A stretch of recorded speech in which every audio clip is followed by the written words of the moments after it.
Lost city readers. ये कहानी भविष्य की दुनिया की है। साल होता है 2048। ग्लोबल वार्मिंग की वजह से पानी का स्तर लगभग 45 से 50 फुट ऊंचा हो चुका है, जिस वजह से दुनिया के बड़े बड़े शहर अब पानी में डूब चुके हैं। लाखों करोड़ों लोग मारे जा चुके हैं और अब दुनिया को बचाने के लिए, पहले की तरह नॉर्मल करने के लिए जॉन नाम का एक आदमी खास तरह के डिवाइस को ढूंढ रहा है, जिससे एक बार फिर से दुनिया पहले की तरह नॉर्मल हो जाएगी। दरअसल जूइश लोगों की एक पौराणिक कहानी है, द एक्सोडस, जिस कहानी में ऐसी जगहों का वर्णन दिया गया है, अगर उस जगहों पर उन डिवाइसेस को एक्टिवेट कर दिया जाए तो अर्थ पर जितना भी एक्स्ट्रा पानी है वो सब का सब पानी अर्थ से निकल जाएगा। जॉन को उसी जगह की तलाश है। एक चर्च की मदद से वो उस जगह के मैप को ढूंढने की कोशिश कर रहा होता है। जॉन के 2 बेटे भी होते हैं। अब जॉन अपने दोनों बेटों के साथ एक शिप पर होता है, जिनमें से एक का नाम जैक और दूसरे का नाम थॉमस होता है। यहाँ पानी के अंदर एक म्यूजियम है। म्यूजियम में जाकर इन्हें खास किताब को लाना होगा।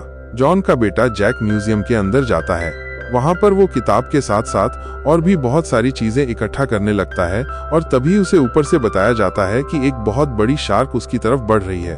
अब किसी भी तरह से जैक को वहाँ से निकलना होगा, लेकिन शार्क उसके बहुत पास पहुँच जाती है और तभी जॉन ऊपर से एक एंकर नीचे फेंक देता है। उस एंकर को पकड़कर वो शार्क के ऊपर हमला करके ऊपर आ जाता है।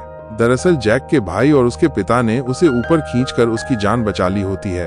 जैक का भाई कहता है कि तुमने फालतू की चीजें इकट्ठा करने में बहुत टाइम वेस्ट किया, तुम्हारी जान जा सकती थी।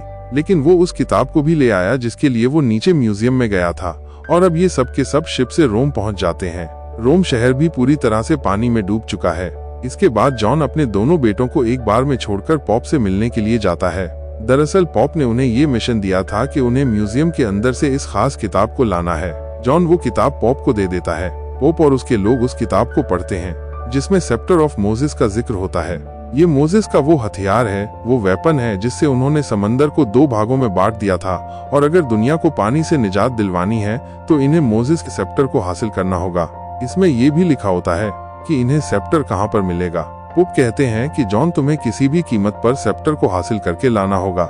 जॉन उनकी बात मान जाता है और अपने दोनों बेटों के साथ उस जगह पहुँच जाता है। वो जैक के साथ पानी के अंदर डाइव लगाता है, जबकि उसका बेटा थॉमस इन्हें ऊपर से गाइड कर रहा होता है। जल्दी ही ये उस जगह पहुंच जाते हैं जहां पर इन्हें मोसेस का सेप्टर मिलेगा। वहां पर एक खास तरह का चैम्बर होता है, जिसे खोलने के लिए सामने क्रॉस का निशान होता है। ऊपर से थॉमस बताता है कि जिस तरह से हम अपने शरीर पर क्रॉस का निशान बनाते हैं, ठीक उसी तरह से इसे 2 बार तुम्हें प्रेस करना होगा। जॉन ऐसा ही करता है, जिसके बाद वो चैम्बर खुल जाता है। अंदर पौराणिक काल का एक बॉक्स होता है। जॉन उस बॉक्स को उठाता है और जैसे ही वो बॉक्स को उठाता है, वहां पर